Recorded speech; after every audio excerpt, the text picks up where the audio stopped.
I did so terribly at that. I don't even know what grade I got, but it was something like 1 out of 5. So thank you very much for being here with me today. I'm Catalina. I'm Quantum Community Manager at Xanadu. And here I am with the winners of the Canadian Quantum Cup. So if you want to introduce yourselves, go ahead. Hello, my name is Yu Xiao.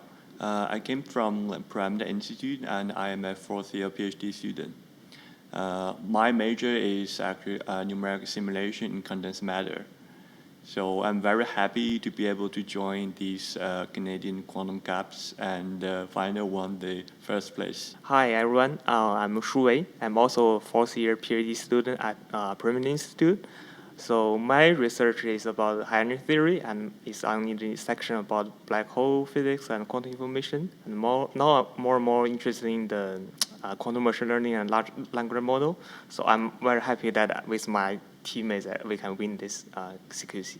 Hi everyone, my name is Nan and I'm a second year master student in University of Waterloo. My major is quantum chemistry and theoretical chemistry, specializing in getting novel electronic structure problems. Hello, my name is Chuan. I studied computer science in University of Waterloo. I have no physics background, but I helped the team to write some code during the competition. And thanks for my teammates and myself, we won the prize. Awesome. So we had a very diverse team participating in the Canadian Quantum Cup. Now, the Canadian Quantum Cup was a competition that took place between November 7 and 10 of 2023. So teams from all across Canada competing to solve very hard quantum programming challenges in PennyLane. And the faster teams would advance to the next round. So there were 3 rounds in the competition. And the team here coming from the University of Waterloo came out first place. So congratulations to the team.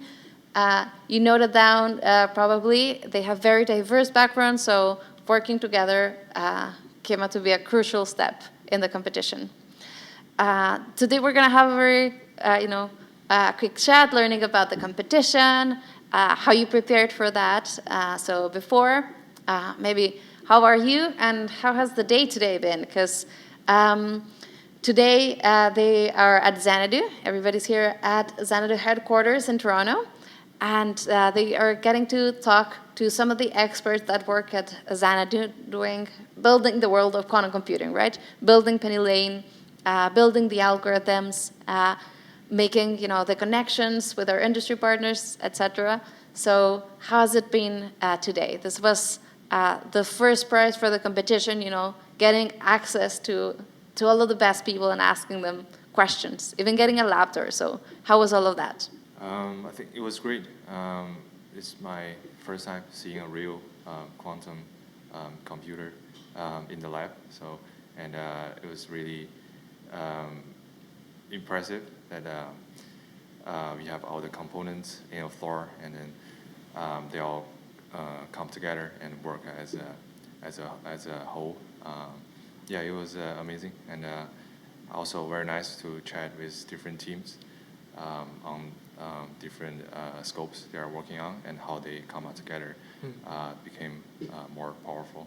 Yes, it's very happy for me to get talk with other people, seeing diverse team.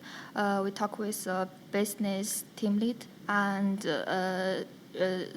PennyLane software team lead, and also the researchers in quantum chemistry and researchers in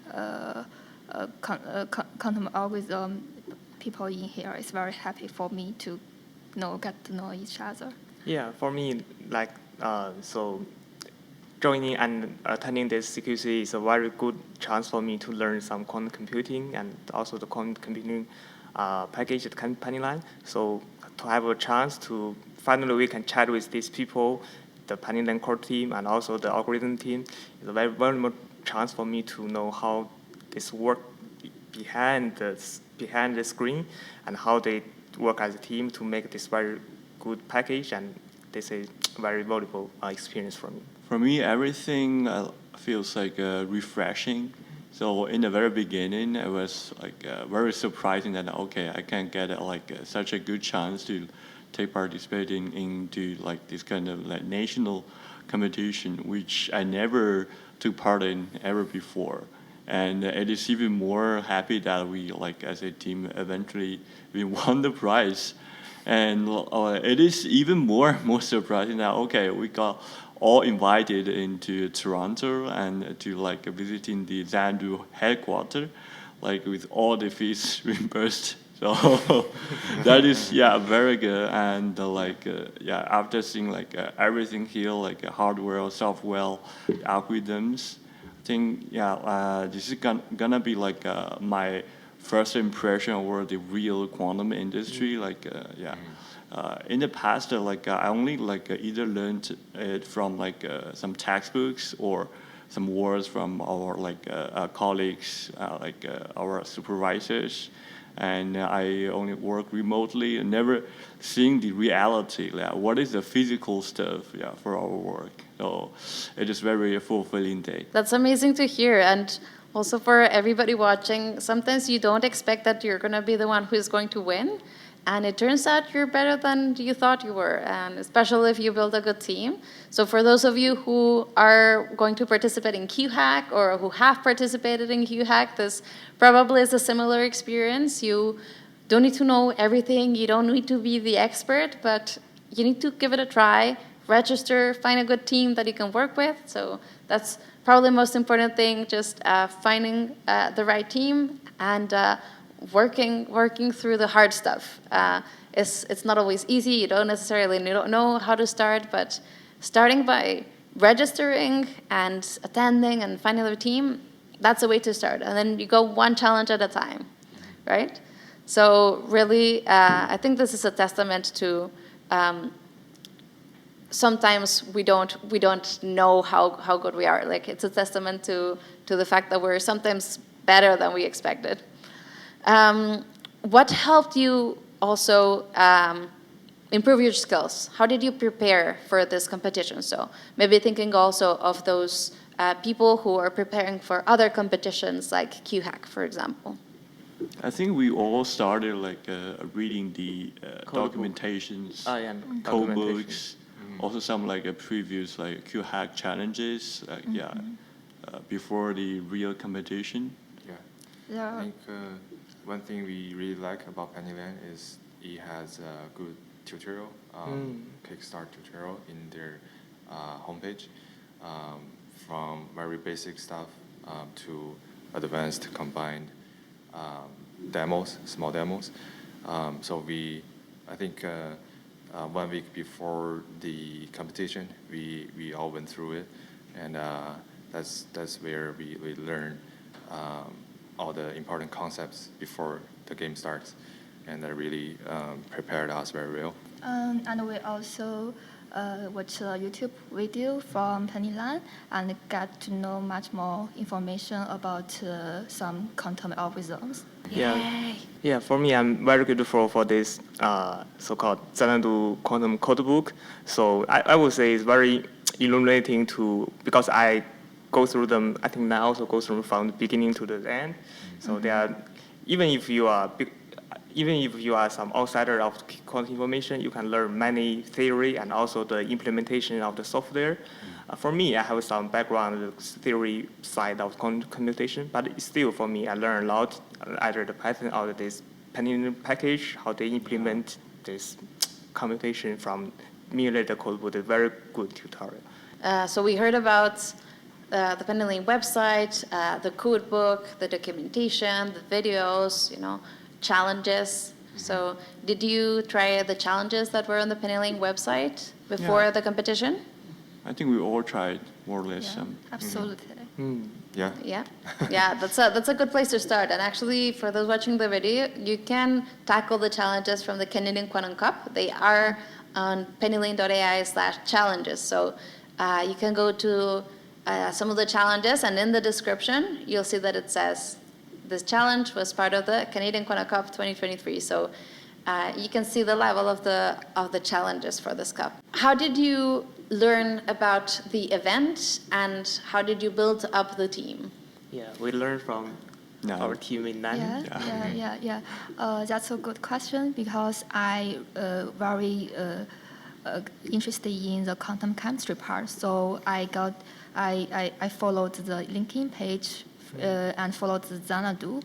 And I saw one post is about quantum cup, and I asked my friend Shu Wei, and he is very interested in, and he asked his roommates, and also my friend Chuan, and he is also really interested in quantum algorithm.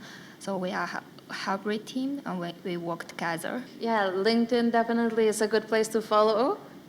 Xanadu and PennyLane both have accounts on LinkedIn. What was maybe some interesting anecdote or like something you can share about the Canadian Quantum Cup experience? So what can you tell us about the experience of participating in the Canadian Quantum Cup? Probably the second day, where we spent more than 10 hours on one single question. Yeah, we almost gave up on that because there are, I believe there are 2 questions on the second day, and we finished the first question pretty fast, in less than 1 hour, and then we focus on the remaining question. But for that problem, we are kind of stuck. There are some functions that we cannot properly use it to solve that problem, and we keep trying until 9 p.m. I believe, and Yes. at the moment we almost gave up, and then Nan found some very useful functions in PennyLane, and then that magically and very efficiently solved that problem, and we, Yeah, so demo in PennyLane is very useful for us. Yeah, at that point, eventually we already figure out what the correct algorithm should be. But the problem is a lot of operations we are not able to immediately implement using the function methods we already knew. So we kind of get stuck for quite a long while. Yeah. But actually the swap function is kind of round the way. So we never even thought about it, but. When Nan just posted that documentation page to me, I realized, okay, this is exactly the function I need. Yeah, I just I didn't realize, okay, this is gonna be, this should be used in our algorithm. Yeah, I tried it, and everything just worked perfectly. We were even struggling, in the same problem in the second day. I remember, should we even developed the second algorithm for the same problem. So, and also I learned another algorithm from another team. So we have 3 algorithms for one problem now. So I think that's very good probable way of doing PennyLane. So for one problem, we have multiple ways to solve it. So that's very awesome. Yeah, sometimes it feels like doing real research. That's sometimes how research feels like. You have this problem and you kind of know what you want to get, but you don't know how to get there, and you struggle to find the right way of getting there. So sometimes this is how research feels like. Except in this case, you're fortunate you actually know what the answer is. In real research, you don't. Yeah. Many times you don't know what the answer is, so it becomes even harder to know. Did you expect to maybe stay up all night or something? I think we did, especially for the second day. Yeah. I think the competition starts at 12 noon, and then I think we end up finishing at 10. About 10, yeah. About 10 p.m. Yeah, that night I was prepared for staying up all night for it, because I think we have 8 teams in total for that round. Yeah, and for then that part. we have 3 winners to get into the next round, and until 9 we have 2 winners already. So there are one more spot available. So we have to. We are imagine if we are thinking about if somebody solve it and then there's no spot, we will just give up. But there's no one solve it until we solve it. So we will prepare for the night. Yes. Yeah. We are the final one in last round. Yeah, the last round question, we thought it was a hard one, but you found a solution Yeah. very fast. Yeah. Oh, you mean the third day? The Yes, last sir. day, the last Third day. question. So internally, we thought it was the hardest one.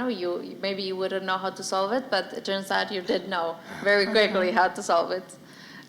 So the hardest one ended up being one of the questions from the second day, right? Yeah, the oracle, something, Yeah. I distance. think most team also agree with that. That Yeah. Yeah. challenge second is the most. Yeah. difficult one. I heard that one team stayed up until like 4:30 in the morning or something, trying to solve that question. I think so. Oh, even after all three teams have won. Oh. Yeah, so just trying to solve it. So for those of you who are taking on the challenges on the PennyLane website, on pennylane.ai/challenges, you can always post a message on Slack saying which one you think was the hardest challenge. So which one for you think was the hardest challenge in the Canadian Quantum Cup or in the PennyLane challenges in general?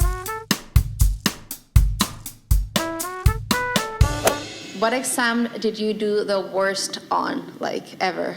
And what did you learn from that experience? I had an exam that was all about like the that you had quantum well. I did so terribly at that. Like, I loved that subject, but that exam was so terribly hard.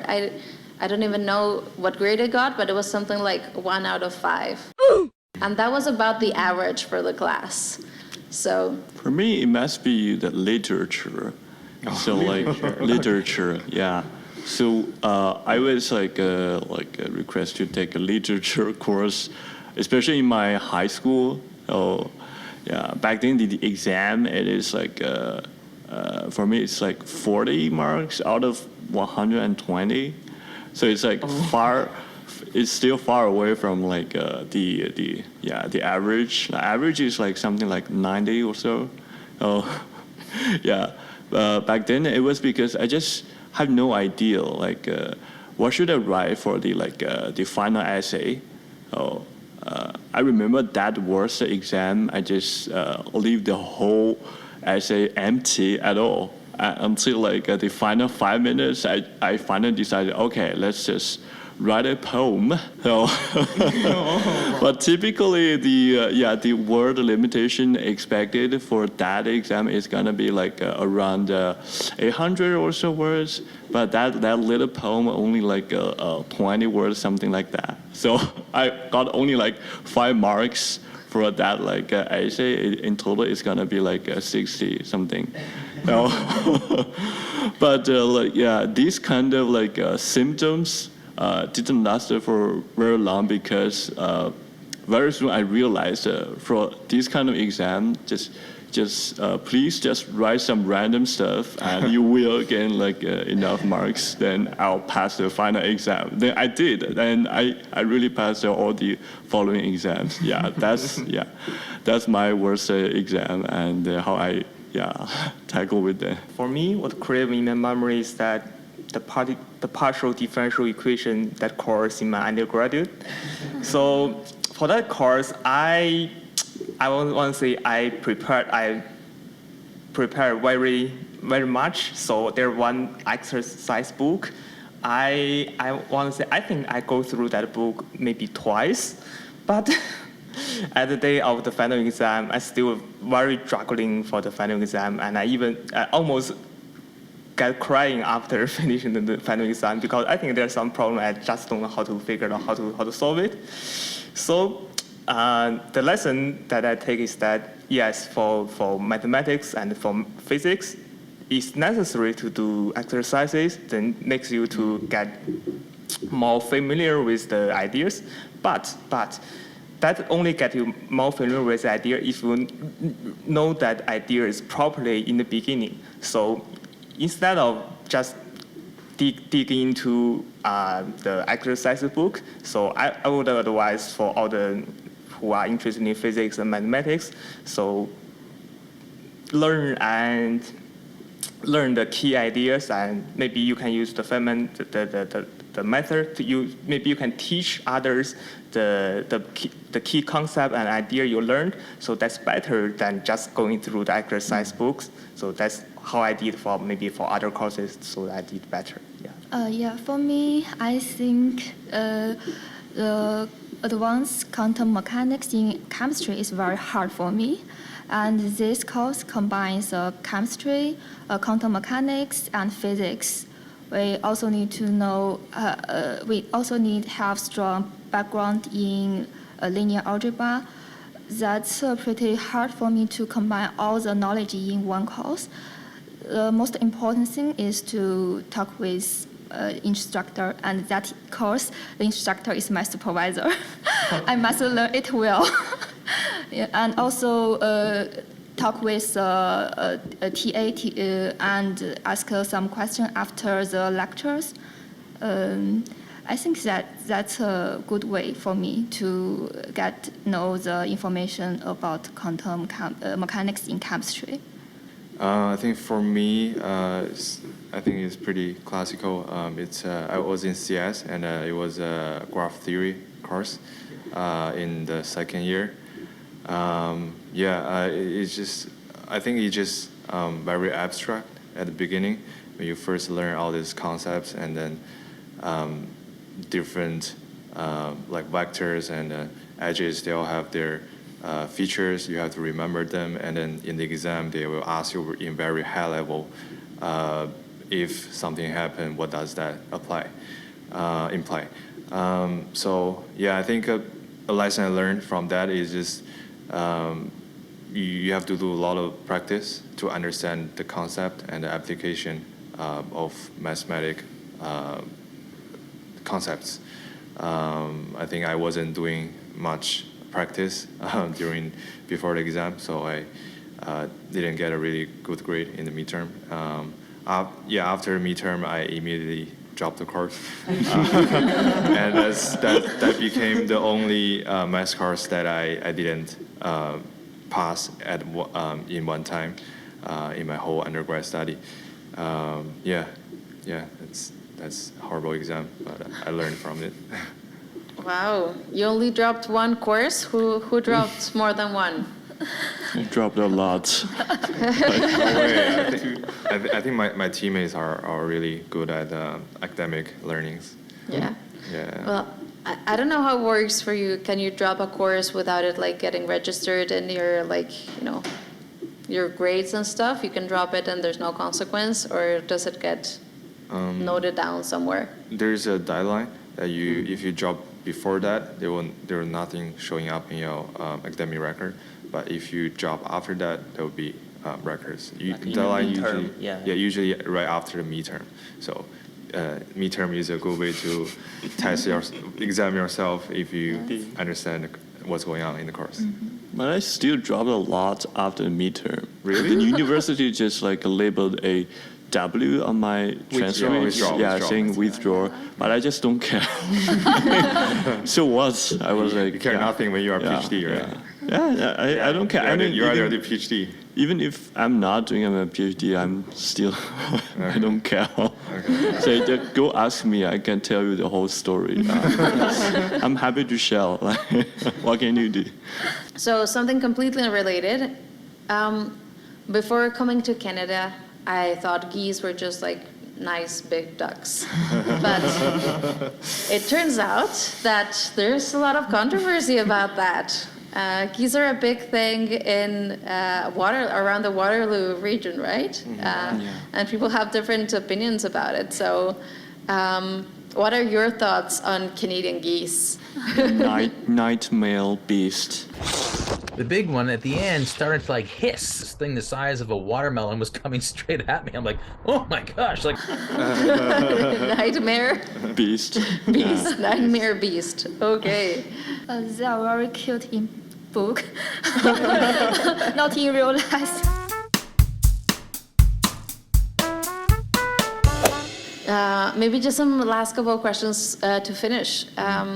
If you want to share something about the future for you, or if you want to recommend something for people who want to participate in QHack or in other quantum programming competitions. I think whenever you feel like confused with some question or completely no idea about what to do, just go ask your ChatGPT. That makes me more like I want to go learn about this large language model in my future, maybe dive into the field, maybe an AI alignment in the future. So that's quite fascinating, I would say. Yeah, I want to say don't be afraid anything new for you. Just try to do that. Find your great teammates. And keep the team diverse. People from different background come together, can make more smart ideas, advanced solutions as a team. Yeah, I honestly loved learning how complementary your skills are. Like, you've built a really good team. And the final question, are you ready for QHack? Yes. Yes. Yeah. We'll put your skills to the test again. We'll see if you can be the first in the coding challenges in QHack. This stands as a global competition, so it's going to be harder. I'll see all of the four of you. Thank you so much for coming today.